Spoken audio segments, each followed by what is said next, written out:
శ్రీ శివాయ గురవే నమః. ఆపదలో ఉన్న తమ భక్తులు ఒక్కసారి మనస్ఫూర్తిగా శరణు వేడితే తక్షణమే అనుగ్రహించే ప్రత్యక్ష పరమేశ్వరుడు మన పరమాచార్య స్వామివారు. అలా స్వామివారి అనుగ్రహం వల్ల రక్షింపబడినటువంటి ఒక భక్తురాలు జీవితంలో జరిగిన సంఘటనను, మహాస్వామివారు చేసిన గొప్ప లీలను మనం ఈ వీడియోలో తెలుసుకుందాం. వీడియో నచ్చినట్టయితే దయచేసి వీడియోను లైక్ చేసి ఇలాంటి మరెన్నో మహాస్వామివారి లీలల కోసం మన ఛానల్ని సబ్స్క్రైబ్ చేయండి. కళ్యాణ మంటపంలో నాదస్వరం, మేళతాళాలు సుస్వరంగా వినిపిస్తూ ఉన్నాయి. చిన్నపిల్లలు అటు ఇటు పరిగెడుతూ ఆడుకుంటూ పెళ్లి వాతావరణాన్ని ఆహ్లాదపరుస్తున్నారు. మంటపంలో అందరూ తమ తమ పనుల్లో నిమగ్నులై ఉన్నారు. పెళ్లి కుమారుడు కాశీయాత్రకు బయలుదేరి బావమరిది కోరిక మేరకు తన చెల్లిని పెళ్లి చేసుకోవడానికి అంగీకరించి తిరిగి వచ్చాడు. పెళ్ళికొడుకు పెళ్ళికూతురు ఊయలలో కూర్చుని ఊగుతున్నారు. సువాసినులు రంగురంగుల అన్నపు ముద్దలను వారి భుజాల మీదుగా వేస్తున్నారు.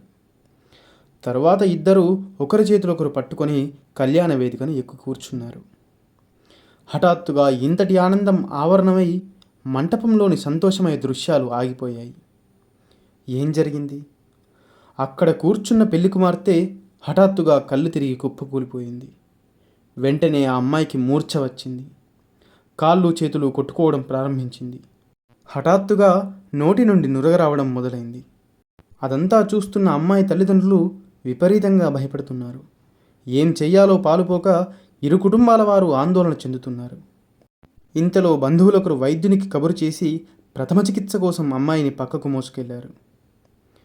తరువాత ఏం జరిగింది? వివాహం జరుగుతుందా లేదా? అందరిలోనూ ఇదే ప్రశ్న. భగవంతుడా, ఎంతటి విషమ పరీక్ష! ఆ అమ్మాయికి అలా మూర్ఛ రావడం ఇదే మొట్టమొదటిసారి. ఇక మీదట ఆ అమ్మాయి భవిష్యత్ ఏంటి అని అందరూ ఆలోచిస్తూ ఉన్నారు. ఇరు కుటుంబాల వారు పరమాచార్య స్వామివారి భక్తులు. లగ్నపత్రిక ముద్రించడానికి ముందే మహాస్వామివారి అనుగ్రహం అనుమతి పొందారు. మరి ఇప్పుడు ఎందుకు ఇలా జరిగింది? వివాహ క్రతువు నిర్వహిస్తున్న పురోహితుడు తేరుకొని ఒక సలహా ఇచ్చాడు. ఆ సలహా వల్ల అందరికీ కొంత ఉపశమనం లభించింది. చూడండి, ఎవరూ కంగారు పడాల్సిన అవసరం లేదు.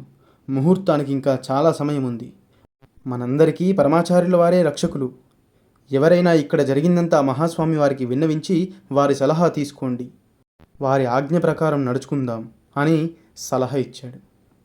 అక్కడున్న వారు వెంటనే ఆ పురోహితుడు చెప్పినట్టుగా చేశారు. వెంటనే కొంతమంది కలిసి శ్రీమఠం మేనేజర్ గారికి ఫోన్ చేసి జరిగిన విషయాన్నంతా తెలిపారు. మేనేజర్ గారు స్వామివారికి విశదపరిచారు. పూర్తి విషయాన్ని విన్న మహాస్వామివారు కొద్దిసేపు మౌనంగా ఉండి తర్వాత మేనేజర్తో, ఆ అమ్మాయి కులదైవం మహామాయి అమ్మవారు. ఆ అమ్మవారిని ప్రార్థించి అమ్మాయి తలకు కొన్ని వేపరెమ్మలు ధరింపచేయమని చెప్పు, త్వరగానే నయమవుతుంది అని చెప్పారు. మేనేజరు ఈ విషయాన్ని ఫోన్లో ఆ అమ్మాయి తల్లిదండ్రులకు చెప్పగా పెళ్లి కూతురు తల్లి వారి కులదైవమైన మహామాయి అమ్మవారిని ప్రార్థించి కొన్ని వేపరెమ్మలను ఆ అమ్మాయి తలకు గుచ్చింది. ఆశ్చర్యకరంగా వెంటనే ఆ అమ్మాయికి స్పృహ వచ్చి లేచి కూర్చుంది.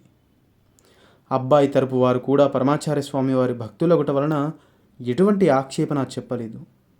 పరమేశ్వరుని అనుగ్రహం వల్ల సరైన ముహూర్తానికి చక్కగా వివాహం జరిగింది. మిగిలిన అన్ని కార్యక్రమాలు పూర్తి చేసుకొని రెండు కుటుంబాల వారు కంచికి ప్రయాణమయ్యారు.